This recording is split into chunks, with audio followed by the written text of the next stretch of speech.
de un tiempo a esta parte en Irán hay unas ganas de cambio que son indudables, ¿no?, entre todos los sectores de la población, porque le va su propia supervivencia en ello, ¿no?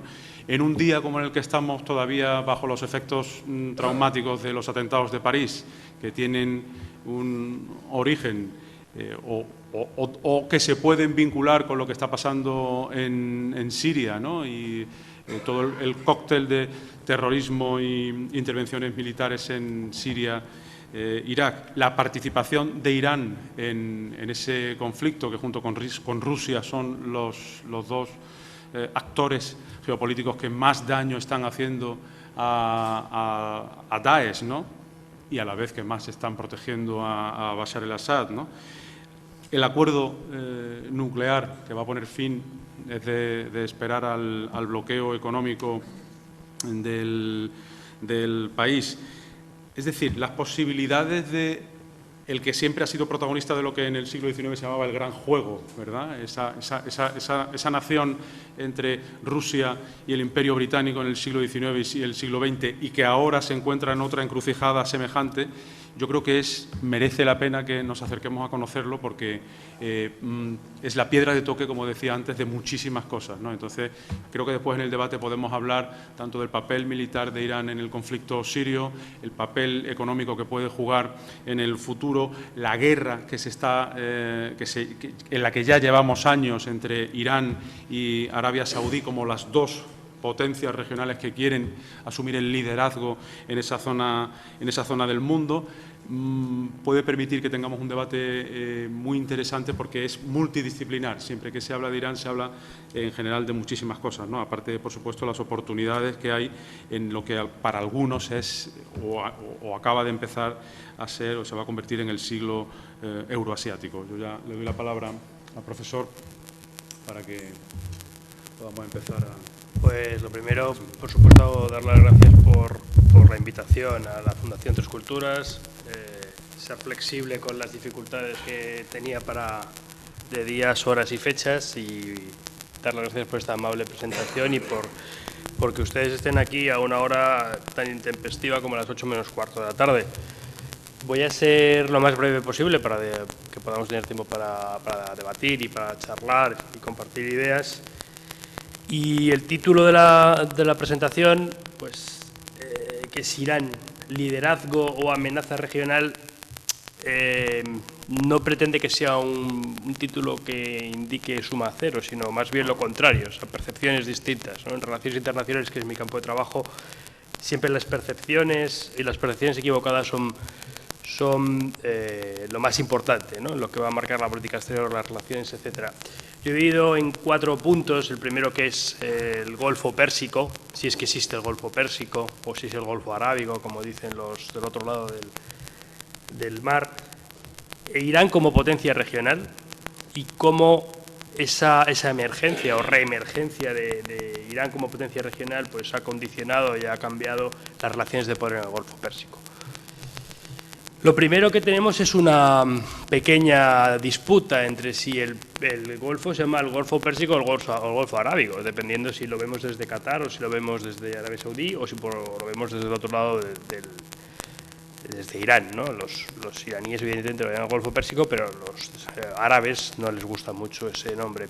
Y es una zona geográfica complicada y es una zona geográfica pues que tiene dificultades, tiene muchísimos recursos energéticos, tiene una gran diversidad en cuanto a lenguas, en cuanto a etnias, incluso en cuanto a religiones o versiones de una misma religión, y tiene modelos políticos distintos, modelos sociales distintos. Es el centro de Oriente Medio, que ya en sí mismo es un problema, y allí confluyen pues muchas sensibilidades distintas, muchas formas de ver las relaciones internacionales y de entenderlas. Si lo vemos desde el aire, ya percibimos una gran diferencia, que en esta zona que es Irán, vemos que el terreno es mucho más abrupto y mucho más montañoso, y en cambio el sur, giro un poco el ordenador, que es la zona árabe, es una zona mucho más llana y es una zona incluso más árida, y eso ya pues nos va a determinar muchas veces el carácter de los pueblos. Desde el punto de vista político, en la zona de Irán vemos que hay una mayor homogeneidad. Vemos un Estado, que es la República Islámica de Irán, que es más homogéneo, y en cambio en la otra zona, en la zona árabe, pues vemos una mayor diversidad, aunque es cierto que comparten algunos elementos, ¿no?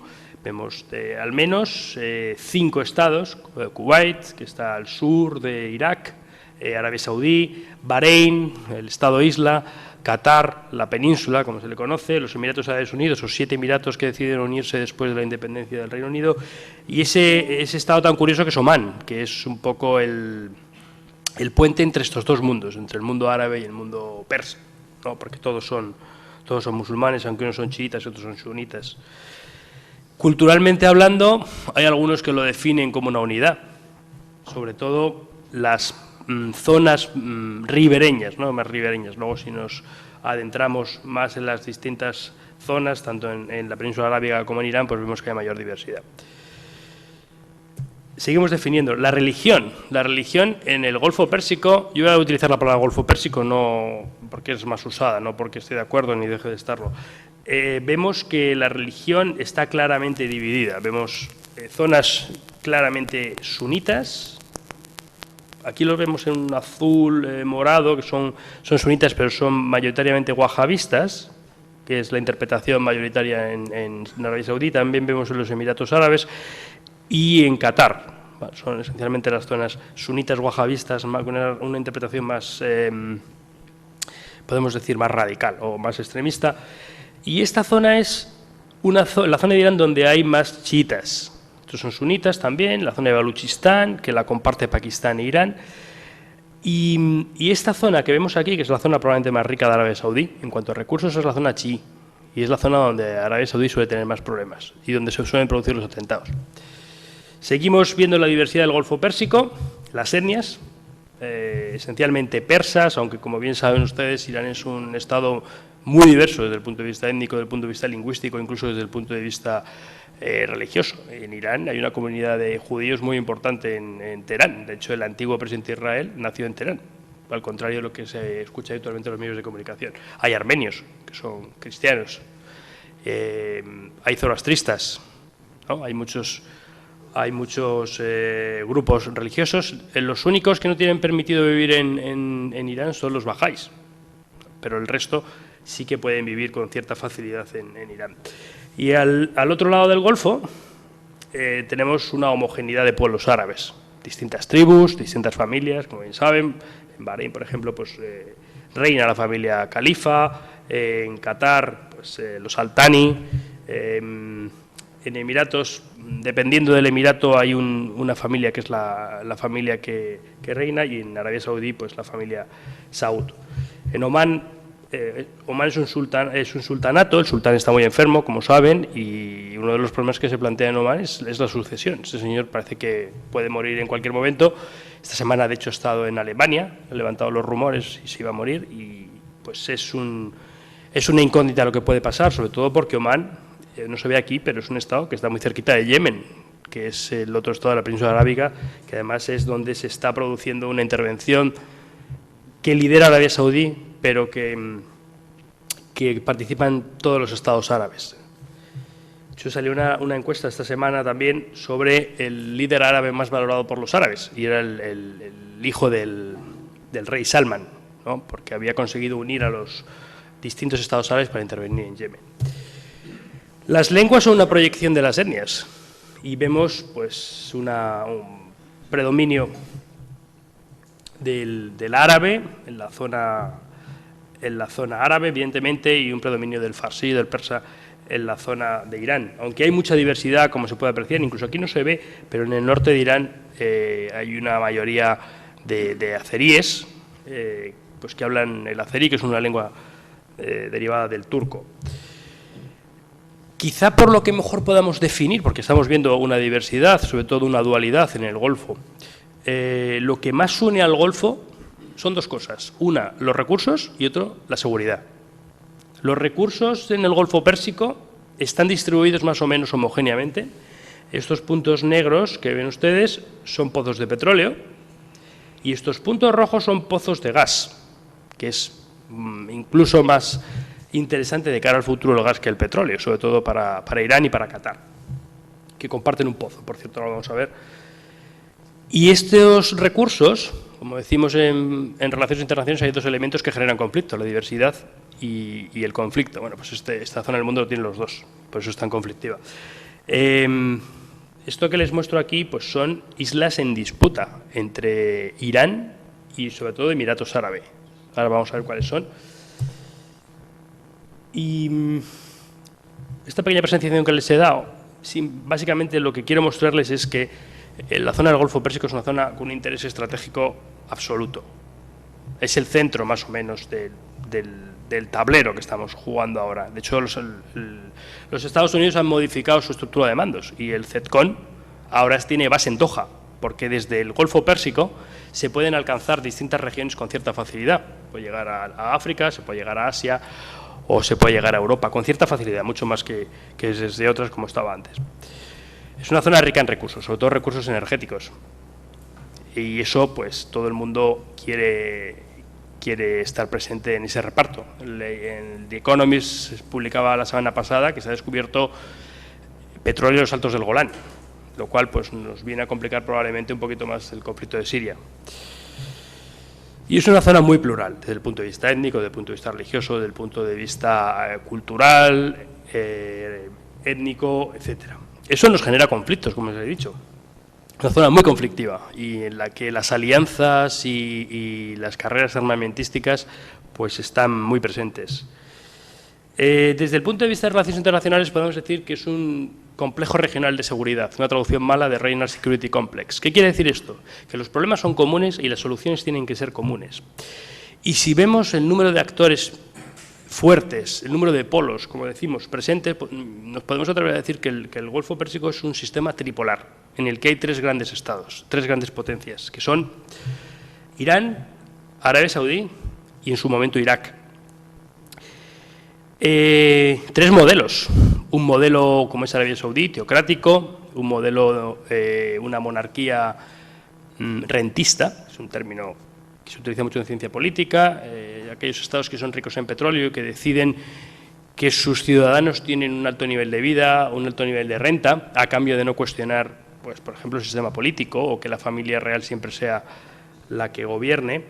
Tenemos otro sistema, como la República Islámica de Irán, un régimen islámico, chiita, de corte socialista, y tenemos un régimen en decadencia, un régimen bacista, socialista, panarabista, como era el régimen de Irak, de Saddam Hussein.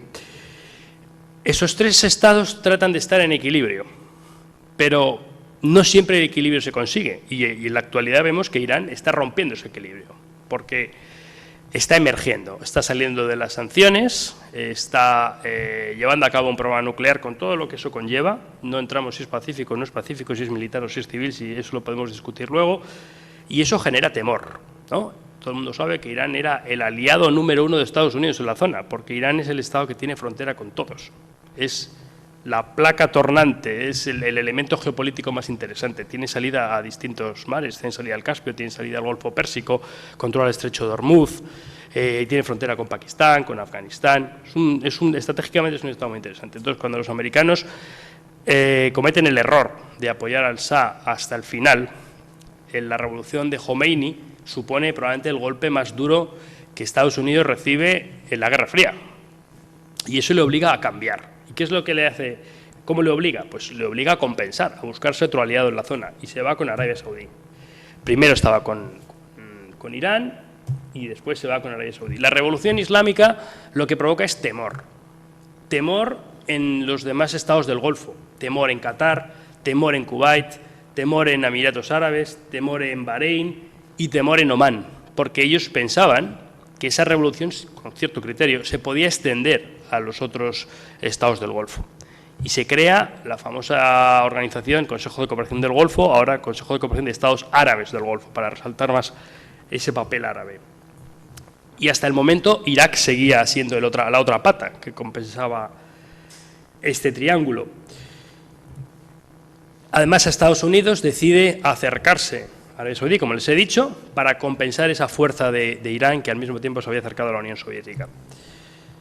Se produce la intervención de 2003 en Irak por parte de los Estados Unidos. Irak es un auténtico avispero, casi un Estado fallido. Irán y Arabia Saudí ven la oportunidad, sobre todo Irán. Solamente hay dos patas, no hay tres. Además, Irán, que es un régimen chiita, ve el cambio en Irak muy pertinente, ve que los chiitas van a ser mayoría y que ahí pueden encontrar un aliado frente a Arabia Saudí. Y en esa situación es la que nos encontramos. Irán hoy es la potencia regional, o va a ser la potencia regional probablemente. Es un Estado muy grande, 1.700.000 kilómetros cuadrados, nosotros tenemos 500.000 kilómetros cuadrados. Esto es un Estado inmenso, con 80 millones de personas y que además son muy jóvenes. Es uno de los estados con la población más joven. Y es el puente entre Oriente Medio, el Cáucaso, Asia Central. Por sus condiciones étnicas y sus condiciones religiosas, tiene una capacidad de influencia que no tienen otros estados. Es un estado chiita y ya veremos eso cómo le permite influir en distintos estados, en Bahrein, en Yemen, en Siria. Y es un estado persa y eso también le permite, digamos, tener una voz autorizada en algunos lugares como Tayikistán, que étnicamente son persas, o en algunas zonas de Afganistán. Con esta situación nueva, vemos dos posturas muy claramente diferenciadas. Por un lado, la de Arabia Saudí, que es una potencia que defiende el status quo, que no se mueva nada, que todo permanezca igual, porque su posición es ventajosa. Y por otro lado, vemos una situación nueva en Irán, no en tanto en su voluntad, pero sí en su capacidad. Irán siempre ha sido una potencia, que decimos en relaciones internacionales, revisionista, que quiere cambiar las cosas, quiere alterar los equilibrios del sistema. Pero ahora tiene la capacidad, y tiene la capacidad porque su posición en Oriente Medio cambia. Es un mapa de lo que es Irán, como les he dicho, pues estratégicamente es una zona muy interesante, también con muchos problemas, ¿no? Porque esta zona que les decía antes, que es la zona de Azerbaiyán, también tiene sus problemas. Hay un nacionalismo azerí creciente, que incluso, pues, en casos más extremos, pues, se ha planteado unirse a la República de Azerbaiyán. Pero su situación geográfica es muy, muy interesante para desarrollar una política más o menos activa. Como es una potencia revisionista, tiene problemas con sus vecinos. Tiene problemas con Emiratos por la isla de Abu Musa, pero no es el único. Tiene problemas también con Emiratos Árabes, por otras dos islas, que son claves en la navegación marítima del Estrecho de Hormuz, y eso le genera recelos cuando intenta cambiar las cosas. Este es un mapa del tránsito, vemos las rutas, vemos la línea de división del mar entre Emiratos Árabes e Irán, donde se producen a veces tensiones, también con Irak por la salida del río Sadr al-Arabab. Aquí fue donde se cogieron aquellos soldados británicos en el año 2008, me parece que fue 2009. Recuerdo una anécdota muy graciosa aquí, en esta fundación, en un seminario que se hizo sobre Irán. El traductor de Farsi, que hizo la traducción a algunos ponentes, era el traductor que hizo la traducción en la BBC. Entonces, en la BBC pues, hubo mucho tiempo en el que se oía ese traductor, que eran pues, lo que reclamaban, lo que pedían para liberar a estos soldados. Entonces, cuando los británicos que estaban aquí escuchando la conferencia oyeron la voz de ese señor, pues todo el mundo dijo, esta voz me suena conocida y este mensaje ya me suena conocida. Y era este señor que había hecho la traducción en la BBC. Como les digo, problemas con Irak y no tiene problemas con Qatar, pero los puede tener. ¿Por qué los puede tener? Primero porque comparte este pozo. El pozo norte de Qatar, que es un pozo que le permite a Qatar, por ejemplo, patrocinar al Barcelona, con un montón de dinero, que le permite llevar a cabo pues, proyectos inmobiliarios estupendos y le permite tener la Qatar Foundation, que es muy activa a nivel internacional.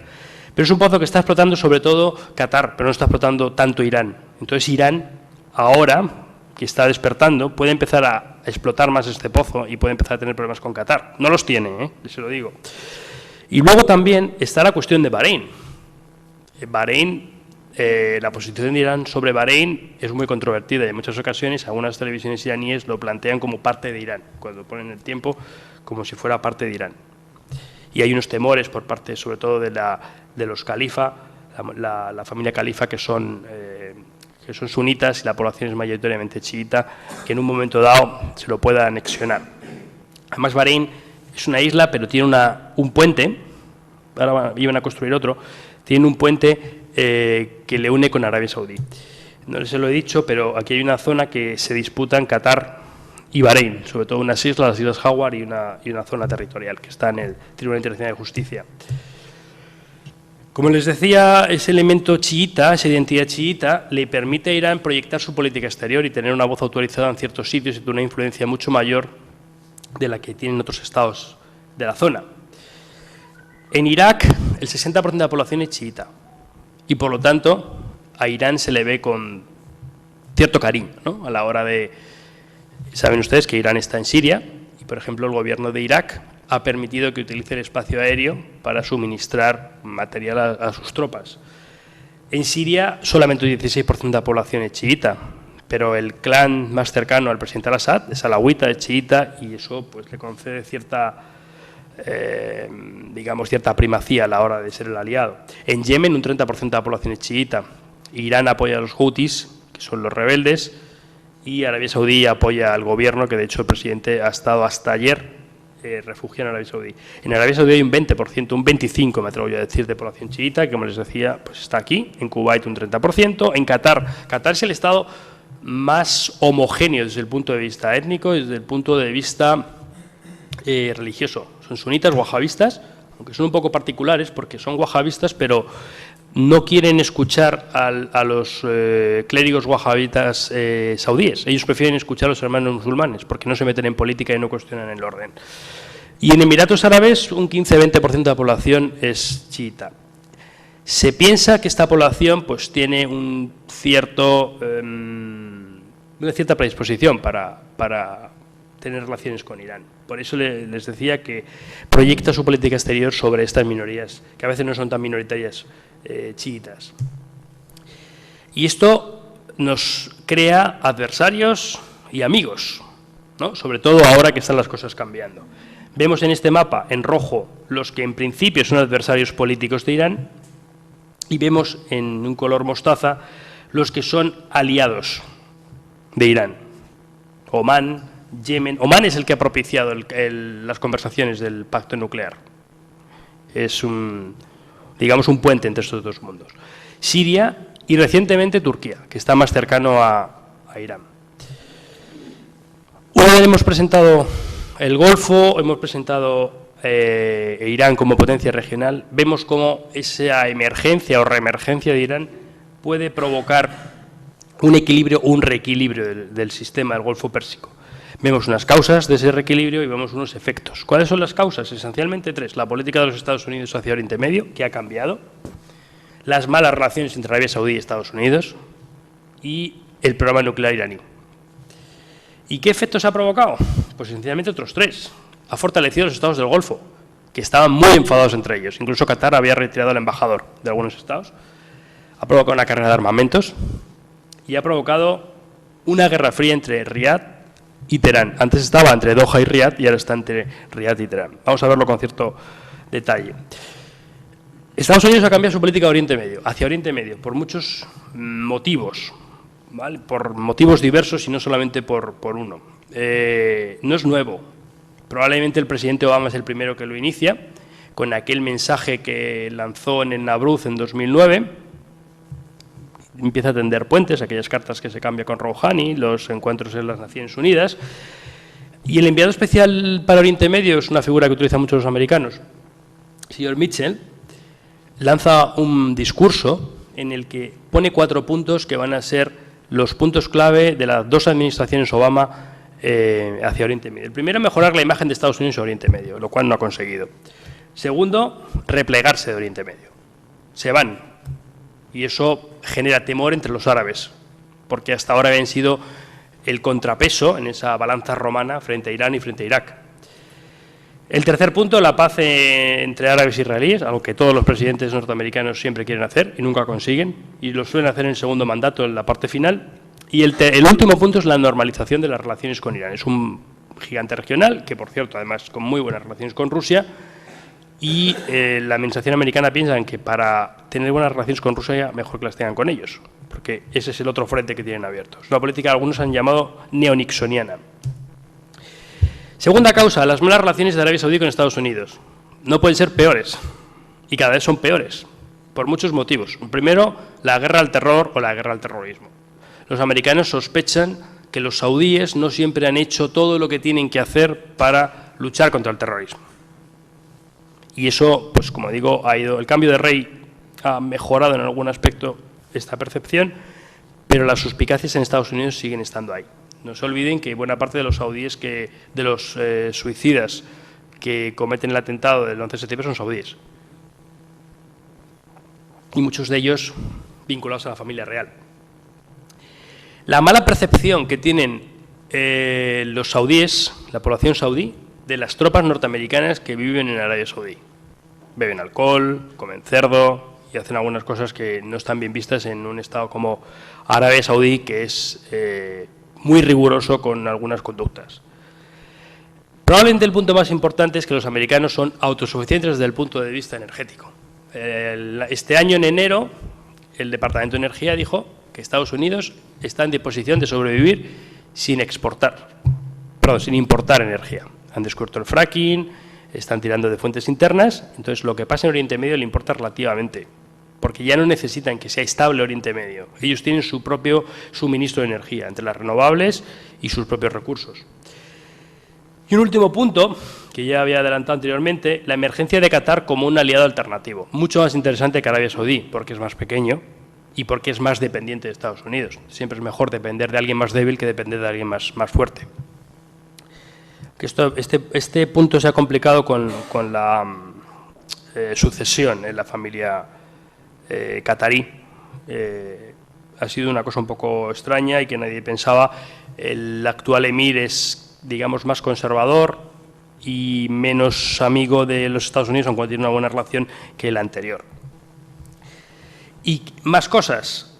El programa nuclear iraní, el famoso P5+1, era una realidad. Todo el mundo sabía que Irán tenía un programa nuclear desde que el año 2003 un disidente dijera que había pues, unas instalaciones en Natanz, en algún otro sitio más, pues que estaban llevando a cabo trabajos, enriqueciendo uranio hasta el 20%. Esto está muy bien, porque los iraníes siempre han dicho que ellos no tienen un programa militar, siempre tienen un programa civil. De hecho, desde los tiempos del Shah, lo que siempre ha querido Irán es no depender del petróleo para producir su energía, depender de energía nuclear y todo el petróleo y el gas poderlo vender para desarrollarse económicamente. Problema, es muy fácil llegar hasta el 20% de enriquecimiento de uranio, no es tan fácil, es muy fácil pero no es tan fácil, pero es mucho más fácil pasar del 20 al 95, que es lo que se necesita para producir armas nucleares. Luego podemos hablar, ¿no?, de esta cuestión, de las inspecciones de la energía atómica, de las condiciones que han puesto los iraníes para firmar el acuerdo, la liberación de fondos, y es el siguiente punto que les pongo ahí, liberar fondos que tenían congelados, que les va a permitir a los iraníes llevar a cabo una política exterior mucho más agresiva, mucho más generosa con las minorías de Yemen, de Siria, de Irak, del Líbano. Por lo tanto, va a ser un actor mucho más importante. ¿Y qué más? El programa nuclear rompe el equilibrio de poder entre Arabia Saudí y los estados del Golfo, Irak, que ya no es una potencia, e Irán. Y rompe ese equilibrio en favor de Irán, evidentemente. ¿Qué efectos provoca este cambio que les estoy hablando? El primero, un fortalecimiento de los estados del Golfo Pérsico, sin lugar a dudas. La cumbre de Doha, de diciembre de 2014, es un poco la refundación del Consejo de Cooperación del Golfo. Había ruptura de relaciones diplomáticas, se habían retirado los embajadores de Doha y en noviembre vuelven los embajadores a Doha y vuelven a ser todos amigos. Hay una reaproximación entre Qatar y Arabia Saudí, que se habían enfrentado en muchos sitios. En Libia, unos apoyaban una facción, otros en otro. En Siria, en Egipto, por ejemplo, en Egipto, pues Qatar apoyaba abiertamente a los hermanos musulmanes y Arabia Saudí apoyaba al Sisi. Entonces había una guerra fría, como ya se había comentado, por ser el Estado árabe más influyente en el mundo.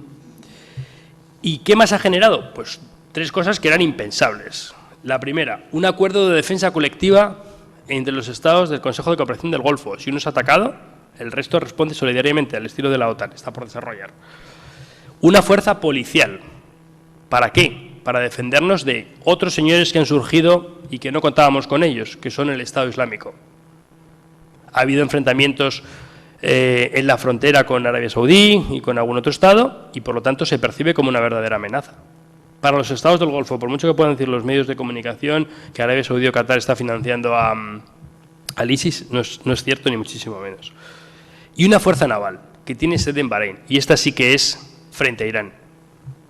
Estos son los 3 acuerdos que se cumplen, que se acuerdan, que se logran en Doha, en 2014.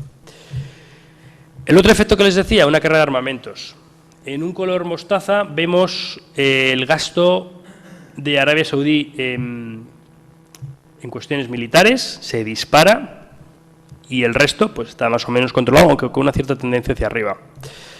Esta comparación es todos los estados del Consejo de Cooperación del Golfo, en marrón, y en azul el gasto de Irán en asuntos militares. ¿Y qué más efectos han logrado? Pues como les he dicho, una guerra fría entre Riad y Teherán, cuyos escenarios son esencialmente Siria y Yemen. Los saudíes lideran esa operación en Yemen, no porque piensen que Yemen necesita de su ayuda, sino porque no quieren que esa inestabilidad se extienda a Arabia Saudí. Y luego, ahora vemos un mapa, porque los saudíes siempre han tenido ciertas pretensiones territoriales en una zona de Yemen y han buscado, vuelvo un poco atrás, salir al mar por aquí y no tener que salir al mar por aquí o por aquí. ¿Qué más? Y voy terminando ya. En menor medida, esa guerra fría, que puede ser caliente en algún momento, está presente en el Líbano, está presente evidentemente en Irak, está presente en Libia y está presente en Egipto, aunque a Irán le interesa relativamente Egipto. Conclusiones. Irán es una potencia regional, lo ha sido siempre, pero estaba dormida y le ha sonado el despertador. Se ha visto favorecida por la coyuntura internacional, pero lo ha sabido aprovechar muy bien. Ha leído muy bien la retirada de los Estados Unidos, ha leído muy bien la inestabilidad en Irak y ha leído muy bien los problemas de las revueltas árabes. Aspira a ser el líder regional y probablemente lo va a ser, porque además Arabia Saudí tiene muchos problemas de orden interno. El primero, económico. Arabia Saudí ha bajado el precio del petróleo, muchísimo. O sea, pagamos menos en las gasolineras, más de lo que debemos, pero pagamos mucho porque Arabia Saudí ha bajado el precio del petróleo por debajo de lo que le cuesta y eso está generándole un déficit brutal. Dicen las mejores previsiones que tiene capacidad para estar 2 años con ese precio. Y luego las revueltas árabes también les han afectado y hay un cuestionamiento del sistema político en Arabia Saudí. ¿Cómo lo está acallando? Pues con dinero, con subsidios. Está siendo generoso con su población y eso también le cuesta dinero. Entonces, económicamente Arabia Saudí, aunque es verdad que va un poquito mejor, tiene un déficit muy elevado y eso le puede costar pues cierta estabilidad de cara al futuro. El problema de ser un líder regional, que es el dilema de seguridad en relaciones internacionales, es que cuando tú aspiras a ser un líder regional generas pavor y miedo en tus vecinos y tus vecinos reaccionan y hemos visto que reaccionan fortaleciendo la alianza y, por otro lado, incrementando las capacidades militares. Ya no les aburro más y ahora sí que podemos tener un rato para discutir. Muchas gracias, Alberto. Enhorabuena por tu disertación. La verdad es que como elemento para situarnos, ¿no?, y para saber la importancia de lo que estamos hablando está muy bien, ¿no?, porque hemos hecho un recorrido sociológico, político, económico, geopolítico de lo que es Irán. Yo estoy deseando hacerte una pregunta y me vais a permitir que empiece y luego ya abrimos a todos.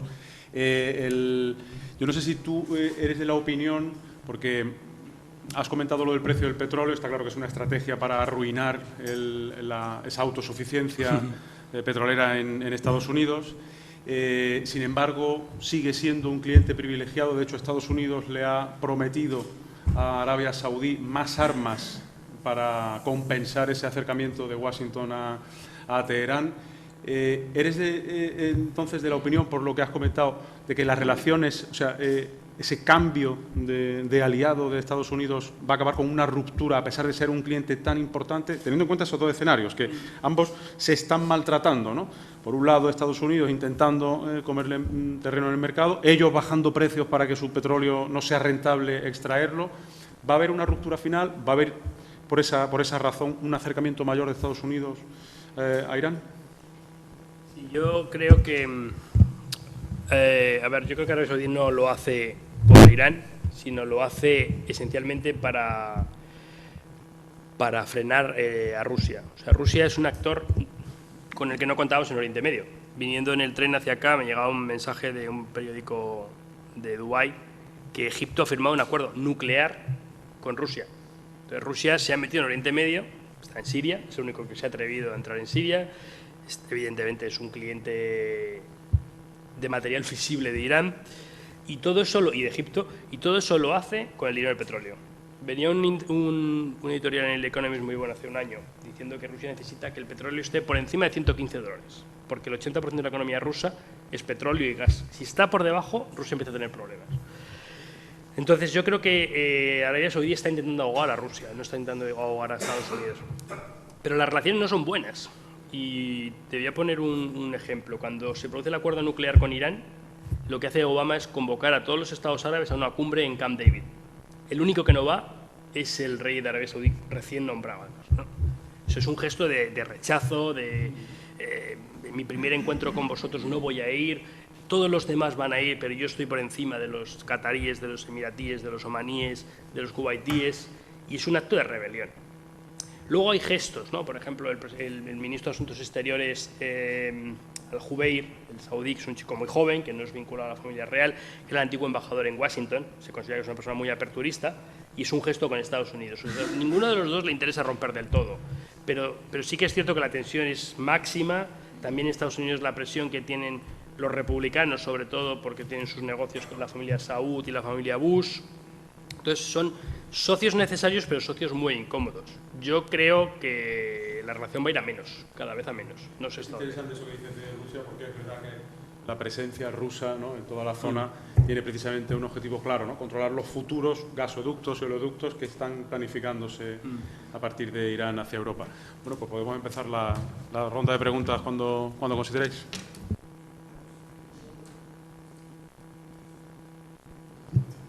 Pues como decían, no sé quién es la frase, pero es muy acertada en todo caso, Europa es un gigante económico, un enano político y una larva militar. Entonces la posición de Europa es poca, y como Europa menos. Pero cada uno va por su lado, digamos. Por ejemplo, los franceses tienen una base aquí, una base militar en Abu Dhabi. ¿Por qué? Pues porque piensan que es una posición estratégica muy interesante y a modo bilateral les puede interesar. Pero Europa como tal, su posición es muy económica, evidentemente. Estamos presentes en todos estos estados. España, por ejemplo, pues en Arabia Saudí tienen buenos negocios, en Qatar también tenemos negocios, en Emiratos tenemos negocios, pero nosotros no estamos dispuestos a hacer lo que hacen otros estados. O sea, no estamos dispuestos a desplegar ni siquiera en Siria, que tenemos un problema fuerte. Entonces, Europa es un ausente aquí. Y España es de los estados que más fuerza tiene, sobre todo con Irán. Siempre hemos tenido unas muy buenas relaciones, incluso con independencia del gobierno que hubiera, ¿no? O sea, el presidente Aznar fue casi un pionero, el presidente Zapatero ha seguido, y ahora pues parece que seguimos estando muy bien relacionados con Irán, de una forma yo creo bastante interesante y bien elegido, pero Europa tiene poco poder.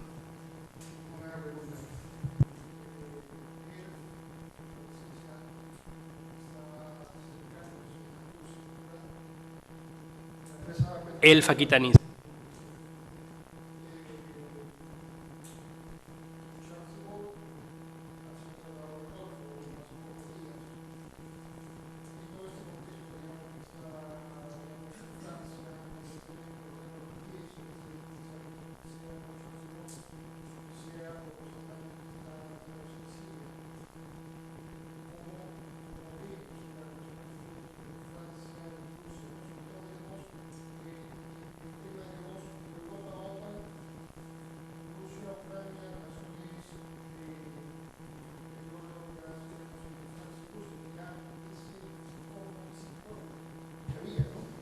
Sí, yo siempre les digo a mis alumnos que actualmente lo que llaman un Gran Oriente Medio, que llegaría hasta Siria, pasaría por Ucrania, llegaría hasta Pakistán, China, es como estos muñecos que existían antes, que era un barril y que había un pirata adentro, entonces ibas pinchando y llegaba un momento en el que el muñeco saltaba. Pues lo que le voy a decir a lo mejor le suena a barbaridad, pero la intervención de Rusia en Siria es una consecuencia directa de la ampliación de la OTAN.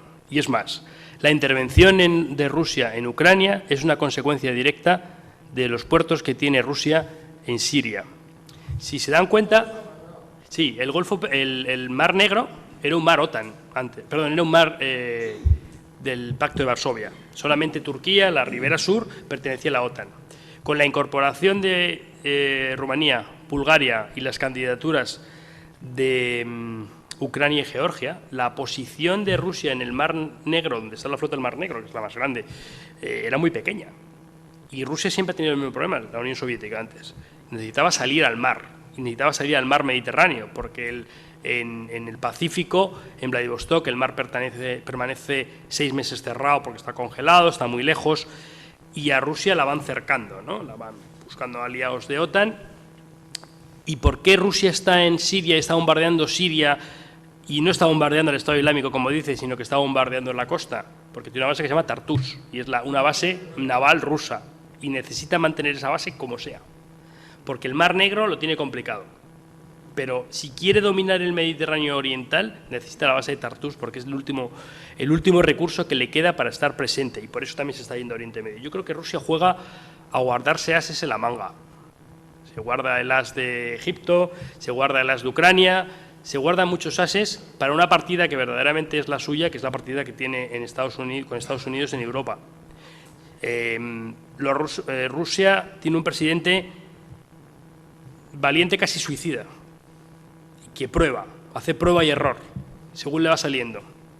Hace 10 años nadie pensaría que Rusia, cazas rusos, sobrevolaran el espacio aéreo británico o que sobrevolaran California. Entonces han ido probando. ¿Qué pasa si sobrevuelo California? Pues no pasa nada. ¿Qué pasa si entro en el canal de Suez? No pasa nada. ¿Qué pasa si entro en el Báltico, ¿no? Incluso llegó a salir un submarino nuclear en las costas de Estocolmo. Y dije, vaya, ¿esto qué es? Entonces van probando. ¿Y cuál es el problema? Que nosotros solo tenemos un botón y solo tenemos una carta, que es activar el artículo 5. Pero si activamos el artículo 5, no hay vuelta atrás. O sea, el artículo 5 del Tratado de Washington implica que todos los estados de la OTAN tienen que entrar en guerra con Rusia. ¿Es posible eso a raíz del ataque de Siria a Francia? No, porque no, en primer lugar quien ataca es, supongamos que es un Estado, ¿no? Supongamos el Estado Islámico. Se le puede... Sí, sí. Esta mañana en clase me preguntaban esa pregunta exactamente igual mis alumnos. Me decían, ¿por qué Francia activó el artículo 42.7 del TUI y no activó el artículo 5 del Tratado de Washington? Pues hay dos respuestas. La primera la dio Charles de Gaulle hace unos años. Washington no va a arriesgar Washington por Moscú. Los franceses nunca han pensado que la OTAN fuera a responder de forma solidaria. Por eso activan el Tratado de Defensa Colectiva de la Unión Europea, el 42.7. Y en segundo lugar, porque el Tratado de Washington no es de aplicación directa. Es decir, los estados tienen que decir, vamos a actuar. Si yo invoco el artículo 5, como hizo Estados Unidos en el año 2001 por los ataques del 11 de septiembre, el resto de estados tienen que decir que sí. Y hubo un pequeño estado sin ejército con 400.000 habitantes, que es Luxemburgo, que vetó la activación del artículo 5 durante 24 horas. Le debieron hacer entrar en razón, de alguna manera, y generó aquella famosa frase de Donald Rumsfeld, el secretario de Defensa, de nunca más una guerra a las órdenes de un comité, que era el Consejo del Atlántico Norte, porque Luxemburgo decía que no. Y si un Estado dice que no en OTAN, es que no hay votación cualificada. Entonces, los franceses no se fían de la OTAN, primero, porque nunca se han fiado, y en segundo lugar, porque en el caso de fiarse, no se fían que todo el mundo vaya a decir que sí a esa activación. ¿Cómo se interpreta a la luz de lo que está diciendo Irene de la atmósfera general que hemos visto, los hechos de lo de París? ¿Qué papel cumplen esos hechos y ese escenario en todo este conjunto? Lo pregunto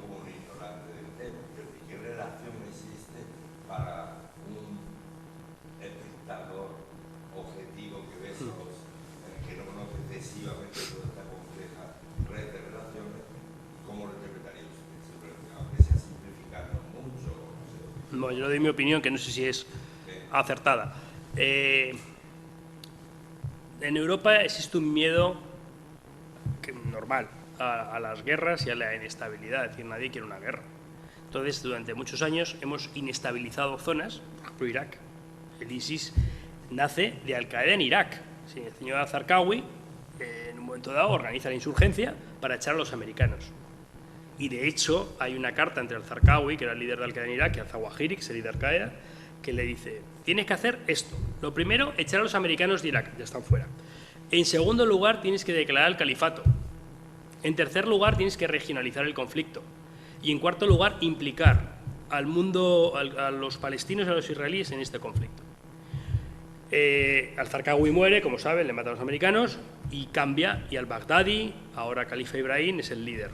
En el año mayo de 2011 ve la oportunidad de cambiar el orden de las cosas y como ve que Siria está en una revuelta, dice voy a entrar primero en Siria, es decir, voy a regionalizar primero el conflicto y luego declaro el califato.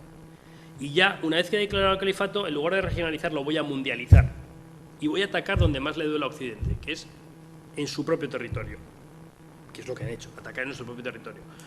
Los occidentales tenemos un grave efecto, a veces somos ciegos, incluso sordos, y cuando tenemos bolsas de pobreza en nuestras ciudades, como existen los banlieues de París, bestiales, donde la gente no tiene ninguna expectativa, donde la gente no es aceptada, aunque lleve 3 generaciones siendo francesa,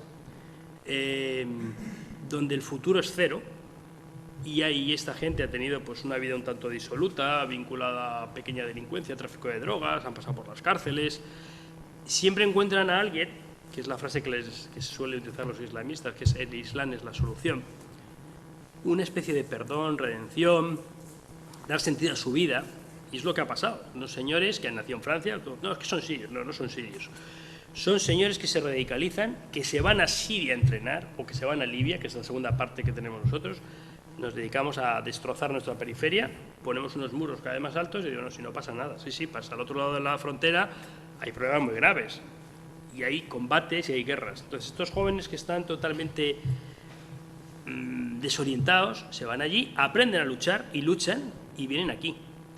¿Qué es lo que ocurre? Que un señor con un Kalashnikov en esta sala, por ejemplo, pues probablemente nos liquida a todos. Tenga mejor o peor capacidad para manejar el Kalashnikov. Primero porque no estamos en la situación de defendernos. Ellos se entrenan, vienes, los sueltas en cualquier ciudad y matan a todo el mundo. Pero esto tampoco es nuevo, es que no lo hemos querido ver. El primer ataque se produce en 2007, en Pakistán. Atacan al equipo de Sri Lanka de cricket, en el Mundial de Cricket. Y luego ocurre aquello de Mumbai, en 2008. Y luego ha seguido. Hace 2 meses han atacado, un poco más quizá, en Kenia, un centro comercial, ¿no? Y el ataque al consulado de Benghazi. Pasa que no lo hemos querido ver.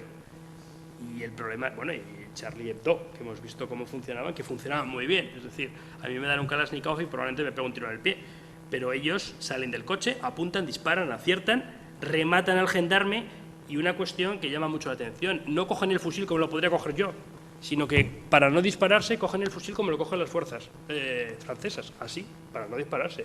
Se montan en el coche y se van. Es decir, lo que quiero decir, están perfectamente entrenados. Y un señor con ganas de matar en una ciudad como París, o como Madrid, o como Londres, o como Varsovia, tiene una capacidad para hacer daño muy grande. Además, nosotros no tenemos esa capacidad para asumir el daño.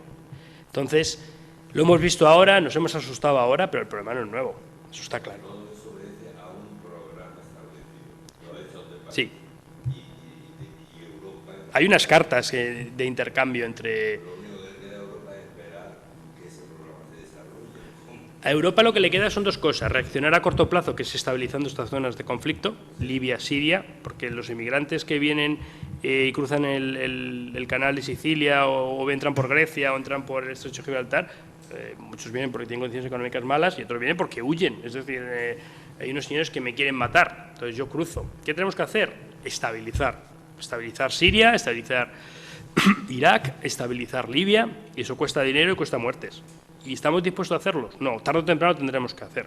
Y luego iniciar una política a largo plazo. O sea, no podemos tener desigualdades cada vez mayores en nuestros estados, no podemos tener emigrantes no integrados, o sea, no podemos seguir.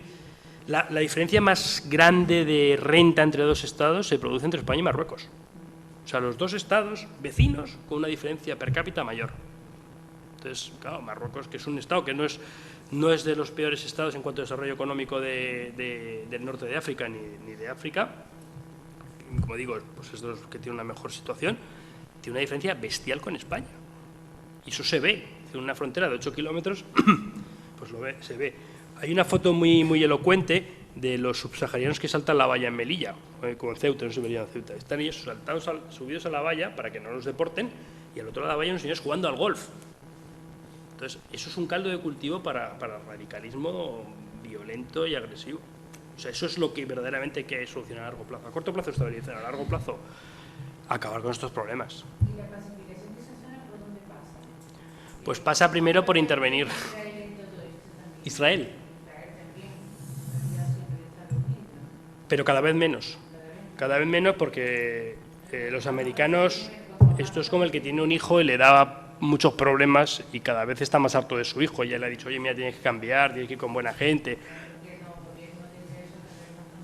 No sé si más conservadores, pero de luego cada vez más agresivos. Entonces, Estados Unidos le causa muchos problemas a Israel. Y la relación entre el presidente Obama y el presidente Netanyahu, el primer ministro Netanyahu, probablemente es la relación menos cercana entre estos dos líderes de la historia. Y va a ir a más, probablemente. Pero digo que la pacificación en Siria, ¿cómo por dónde pasa? Pues pasa probablemente. Ahora Francia y Rusia, ¿cómo? Porque esos se han sentido una mecha que se han sentido una vez que se han sentido. Pasa probablemente por. Están huyendo de esa situación. Sí, claro. Huyen, a mí me preguntaban. Ahora que se les cierran las puertas a estas personas. Eso es una cosa de loco, ¿no? Me preguntan los alumnos, ¿de qué huyen los refugiados? Huyen de la guerra. ¿Huyen del Estado Islámico? No, huyen de la guerra. Huyen del Frente al-Nusra, huyen de Al-Assad, que por cierto los ha bombardeado con armas químicas, que eso no se puede olvidar, 2 veces. Mantener al Assad, ahí yo ¿Que por qué mantienen a Al-Assad? no, claro, ya no lo quieren mantener, ¿no? Cuando te envían bombardeo ya mencionaba El problema que es que en Siria hay poca gente buena. O sea, hay pocas opciones buenas. ahora eres menos malo de todo. Bueno, para algunos, para otros sigue siendo igual de malo. Es muy complicado. Probablemente pasa por una intervención con el apoyo del Consejo de Seguridad, una fuerza internacional similar a la que invadió Irak en el 91 y un gobierno provisional. La del 91 sí, la del 2003 no.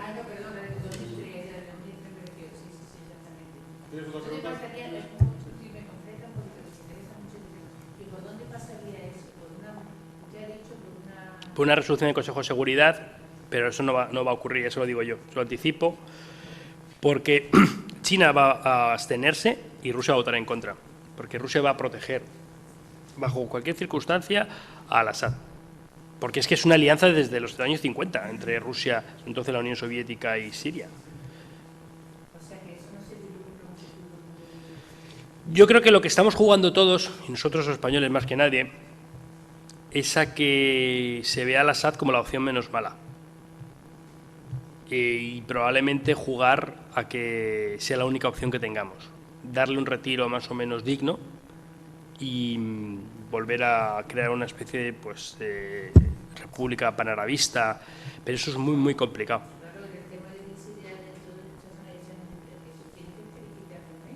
El ISIS no es el único problema de Siria. O sea, hay otros. El ISIS tiene una fuerte presencia en los medios de comunicación, pero hay otros grupos como el Frente al-Nusra que son tan agresivos o más como el ISIS. De hecho, el ISIS es una escisión del Frente al-Nusra. Otras cartas, los yihadistas se mandan muchas cartas entre ellos.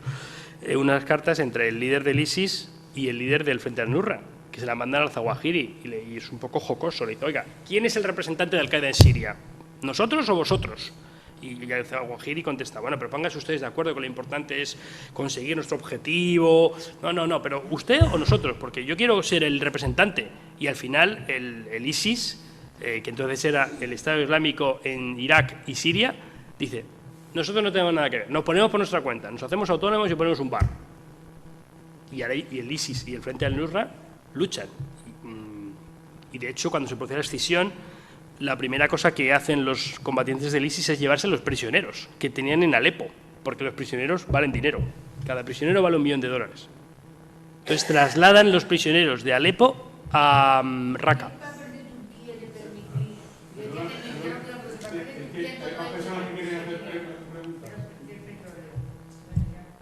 Turquía le pillan con el pie cambiado.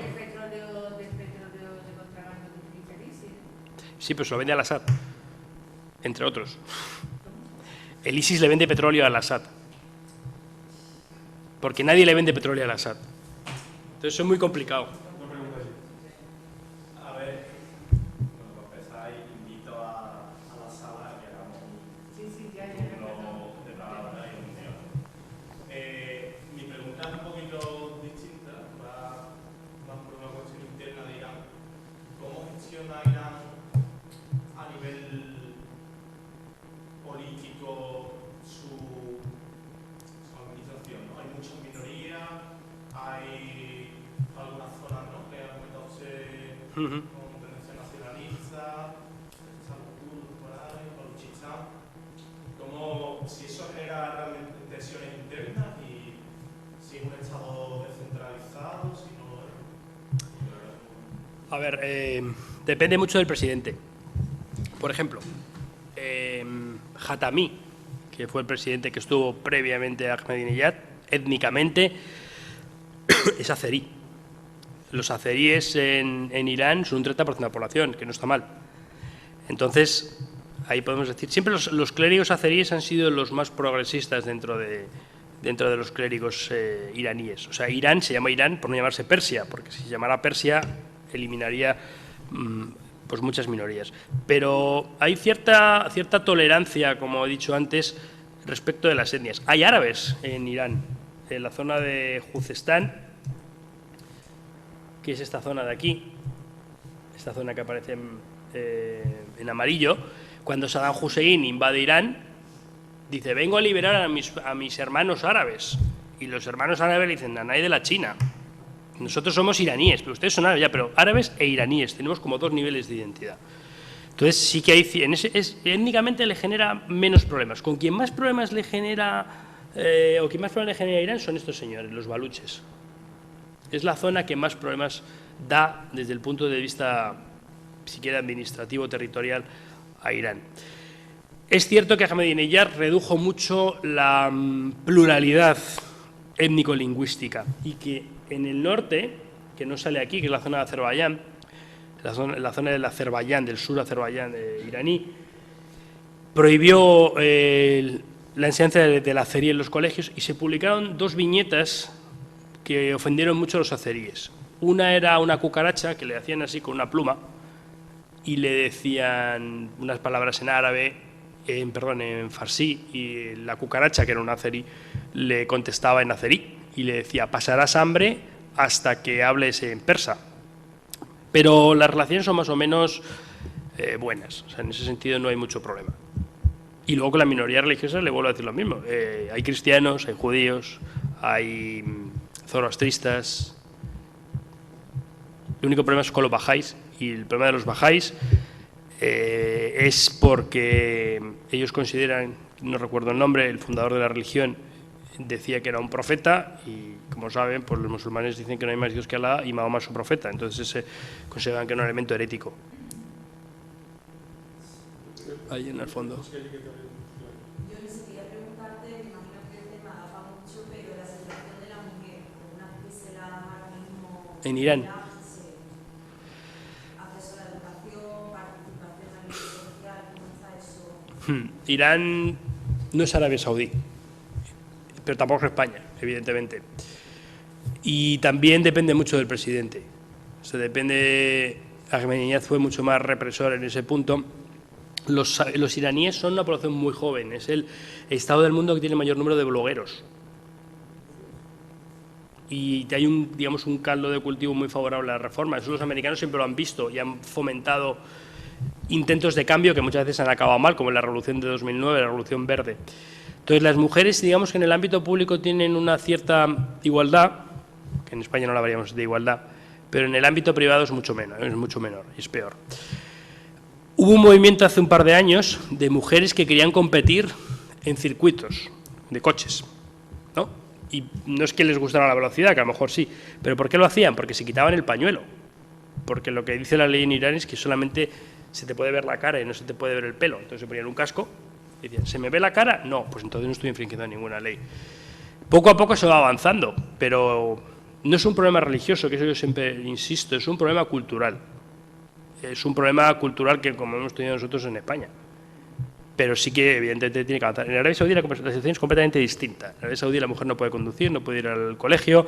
Existen los family restaurants, en los cuales, si tú quieres ir con tu mujer y tus hijos a comer, te reservan un reservado para ti y ahí tú puedes comer. Si no, tienes que comer por separado, rezan por separado. Entonces, la situación en Arabia Saudí es totalmente distinta. Es distinta a cualquier otra. En los estados del Golfo también es distinta. Es decir, si yo voy con mi mujer a cualquier estado del Golfo, mi mujer puede ir destapada. Si yo voy con mi mujer a Arabia Saudí, mi mujer no puede ir destapada por la calle. Bien, otra pregunta entonces. Porque yo creo que a nivel de formación universitaria, creo que tienen acceso también las mujeres de Irán a la formación universitaria y sacan también la más. Sí, sí, y hay profesoras también. Por eso, que en ese aspecto Sí, sí. Sí, ya puedo.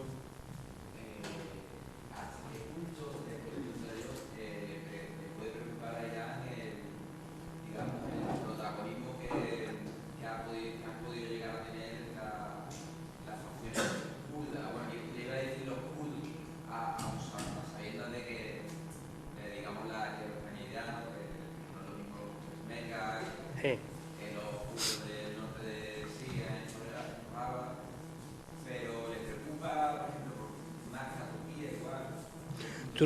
Irán tiene turcos, tiene kurdos también, y tiene dos tipos de kurdos, sunitas y chiitas. Pero los kurdos para Irán no son un problema. Para Turquía sí. Para Turquía es un problema. Es probablemente, junto con los refugiados, el primer problema que tiene Turquía en Siria, porque los kurdos de Siria son fuertes, los kurdos de Irak son aún más fuertes, y ellos temen que haya una declaración de independencia de los kurdos de Irak, que están preparados, como ha dicho su presidente en muchas ocasiones, y que eso genere la declaración de independencia del Kurdistán turco. Pero en Irán los kurdos no tienen los problemas que tienen en Turquía. Tampoco han tenido el nivel de represión que han tenido ni en Irak ni en Turquía. Dado que la zona es una de las una de los puntos clave del origen de la cultura en general, y más en concreto el precedente clave de la cultura europea, que lo llega a través de Egipto, Grecia, etcétera, cómo se odian tanto Europa, por qué se odia tanto Europa para destruir los templos de Persépolis, etcétera, todo eso que resulta escalofriante para cualquier persona culta y que yo creo que tiene que estar protegida internacionalmente, justificando ataques contra quien sea para que todo eso no se destruya. Entonces, ¿cómo lo ve usted? Y por otro lado, puede haber algo de inflar el tema por parte de los periodistas, a lo mejor no es tanto. ¿Qué puede decir sobre eso? Que es muy inquietante, ¿no? Una de las diferencias básicas entre Al-Qaeda e Irak y el ISIS es que el ISIS tiene un aparato de comunicación que ya lo quisiera cualquier ministerio español. Porque muchas de las obras de arte no se destruyen copias. Y las obras de arte se venden, que es una fuente de financiación muy importante para el ISIS. Entonces, muchas de las cosas que destruyen son copias y las otras las venden en el mercado negro. Eso por un lado. Pero luego sí que hay una interpretación extrema de la religión islámica. Consideran que las imágenes de cualquier tipo pues, no deben ser respetadas. Oriente Medio es mucho más diverso de lo que creemos y, por ejemplo, Mosul era la primera ciudad cristiana de Oriente Medio, tenía 1.250.000 cristianos en Irak viviendo. Ahora muchos se han ido, pero se van de un sitio a otro y muchos están viviendo en el Kurdistán y aspiran a volver en un momento dado. Pero hay que tomarlo con un poco de cautela porque no todo lo que están destruyendo es lo que vemos que están destruyendo. Hay una revista que se llama Davik, que es una revista del ISIS, vamos, que es una revista que podíamos comprar en cualquier periódico, o sea, en cualquier kiosco, perdón. Es una revista muy bien hecha, bien editada, en un inglés muy correcto, la publican en 4 o 5 lenguas. Entonces, el aparato de comunicación pues es muy bueno. O sea, esto no son unos locos que han venido y se han juntado, ¿no? Son gente, por ejemplo, el califa Ibrahim tiene un doctorado en estudios islámicos y dicen muchos que es un coronel, otros que es un general del ejército de Saddam, y tiene un gobierno perfectamente delimitado, con un ministro de Justicia, un ministro de Economía, o sea que tiene una estructura, la estructura del Estado de Saddam. Por abundar en lo que decía él, la tesis generalizada o aceptada por la mayoría de las listas es que el éxito de la extensión territorial tan rápida de Daesh es que allí donde va, sobre todo allí donde antes el ejército estadounidense ha provocado matanzas del tipo Fallujah, Ramadi, Gilá, etcétera, lo que hace es recuperar el poder, devolver el poder a los que antes mandaban con Saddam. De manera que lo que hace es que todos los grupos clánicos, tribales y familiares que perdieron el poder después de 2003, ahora vuelven a mandar. Lo único que le pide a cambio Ibrahim al-Baghdadi es que le juren lealtad, ¿no? Entonces, de esa manera tan rápido se extiende porque devuelve el poder a los que antes estaban. Y sobre lo que decías del patrimonio, es pura propaganda y debemos dejarlo exclusivamente en eso. Te recuerdo que el director del Museo de Palmira fue asesinado en la puerta del Museo de Palmira porque se negó a revelar dónde estaban las, no sé si eran las llaves o las que accedían dentro del museo a una zona donde él mismo, exclusivamente, sin ayuda de la UNESCO ni nada, como tú decías, ¿no? y que está protegido, él mismo había escondido y directamente lo masacraron. Él se sacrificó por el patrimonio de Palmira. Entonces, una cosa es la propaganda de los propios grupos terroristas, pero no pensemos que los árabes, los iraníes y tal no conservan ni miman su patrimonio, todo lo contrario. Forma parte de su país. Anterior al mundo árabe, posiblemente, estoy hablando, ¿verdad? Como lo digo, eso lo tienen que respetar, porque si no es como si aquí no queremos saber nada del arte ibérico. ¿Sabes eso? Porque eso me parece una cosa tremenda y en la negación de una parte de sí mismos, que sería muy laudatorio que la defendiera, porque sería una forma de decir a Occidente, oye, que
La traición, ¿no?, de Sykes-Picot, ¿no?, lo que dice nuestro amigo, exactamente. Tan rápidamente visto, porque en la frontera es un elemento artificial. Entonces, lo de la se acabó aquí en Sevilla, por lo tanto.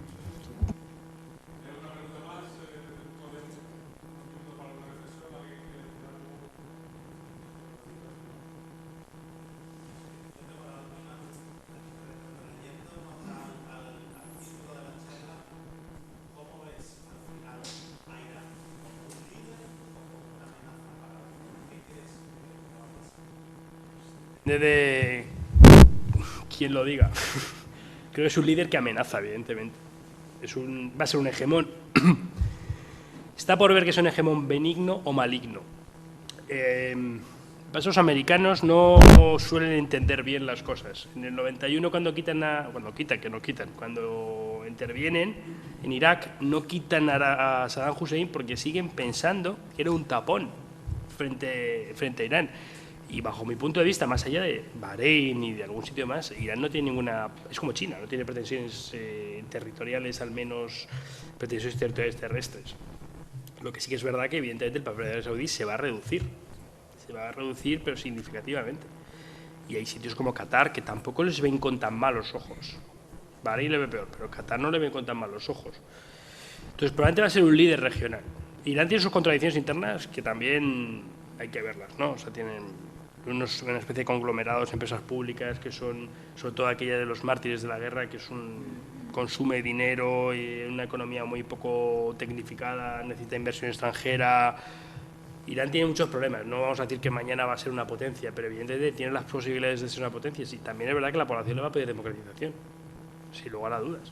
Le va a pedir, cuando tú abres económicamente, que es lo que van a hacer y lo que están haciendo, nosotros en España lo sabemos perfectamente. Si tú abres económicamente, la población, el siguiente paso que te va a decir es: si te presiono, tú abres, y si te presiono políticamente, también vas a abrir. Pues probablemente van a tener que ir cediendo terreno. Y eso no va a estar exento de tensiones. Yo creo que es un líder que puede amenazar, y es un líder que vamos a ver lo que hacen de futuro.